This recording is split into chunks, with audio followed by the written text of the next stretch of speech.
Hey, how you doing? John Gatt here again.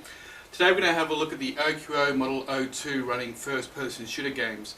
One of the biggest requests we got, or one of the biggest inquiries we got was Counter-Strike running on the OQO and how does it work?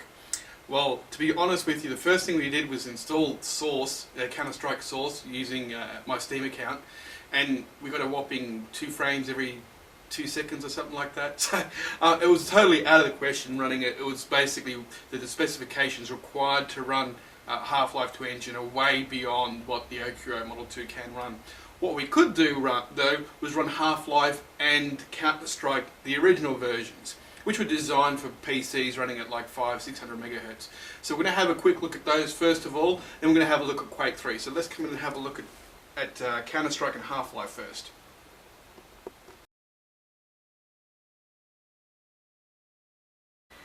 As we can see from the system's properties here, the CPU, the C7M ULV processor is actually running at 1.5 gigahertz. We've got a gig of RAM in here as well, but it's also using shared memory with the VX700 single chip solution, which utilises the Unichrome Pro IGP graphics core. So we'll just close that. The specifications are more than enough to run a lot of the older first-person shoot-'em-up games. We'll have a quick look at, what are we going to look at first? We'll look at Half-Life first.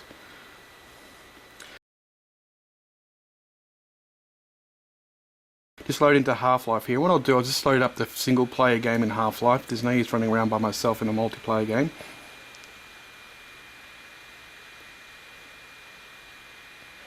Right, we'll just load a game which I've already started. I did play around for a while on it, and what one will we load up? We'll go to this one here. Top one. One thing I did notice when playing the game is that the quality of the graphics is actually awesome. You can move, as you can see, using a single key thumb on the keyboard is really easy and fast to move around. You look up and down with the mouse. Now that it's blown open my door, I can get through here. Loading into the next section. Okay, I need to go get my my crowbar to be able to kill that guy. Dash through there. It's scary. I remember what I have to do. As you can see, our crowbar's down there. Got my crowbar. Now, the mouse control is inverted in Half-Life at the moment, which kind of makes, it's not inverted, but because of the style of mouse, the nipple here, it makes it a little bit tough to use, mainly because I'm not used to it. It's really no different to using the joystick on the PSP or other consoles for moving around in first-person shooters. But as you can see, the graphics quality here is awesome. So we're going to go in here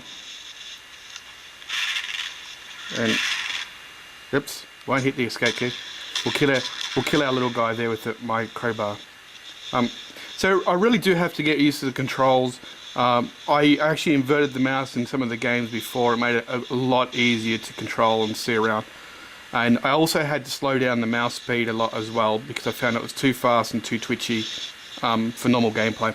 So that's Half-Life anyway. The original Half-Life, it looks beautiful. It's running at 640 by 480, but considering the size of the screen, it looks clean, crisp, and definitely better than most of the other consoles I've seen out there as far as graphics quality is concerned. So we'll exit the game here, and we'll load up Counter-Strike.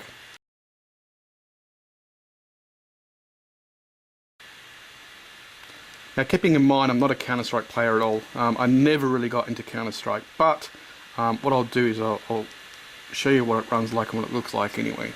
We might even jump into spectator mode, which will give you a better idea of how it works. Now, there's 2 different ways we can do this as well with Counter-Strike. We can either use the little nipple here, but as you can see here, I've got my G7 Bluetooth dongle plugged in for my G7 mouse. Now, because the G7 has a speed control built into it on top, we can crank the speed right up on the mouse and just sit it on my knee like that and move around in the game just by having the mouse on my knee. And I found it played really well. I played for quite some time just using it like this. The unit is light enough and small enough to have it sitting like that. So, but we'll come in and have a look at the game.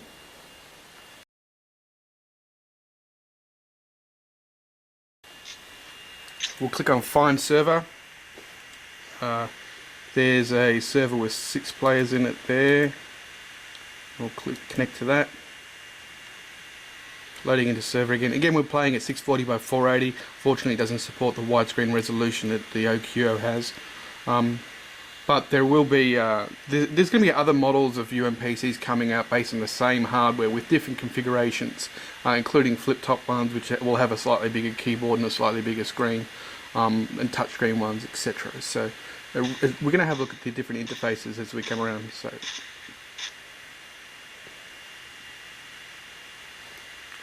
drop to desktop for us. We'll go back into it. Here we go. There's a pop-up advertising screen for the actual server we're connecting to. We will go to CT Forces.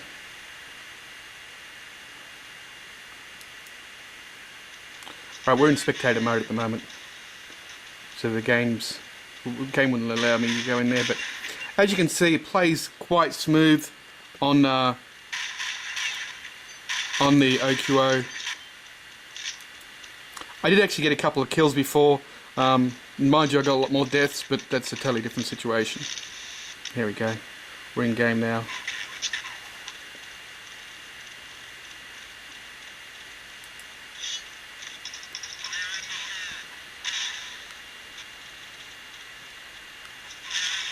Let's go see how quickly I can die.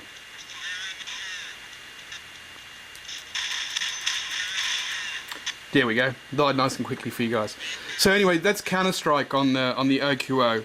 It's more than acceptable, more than playable. Matter of getting used to the mouse controls if you do want to use the actual controls on it, or you can actually plug in a separate mouse like I showed you.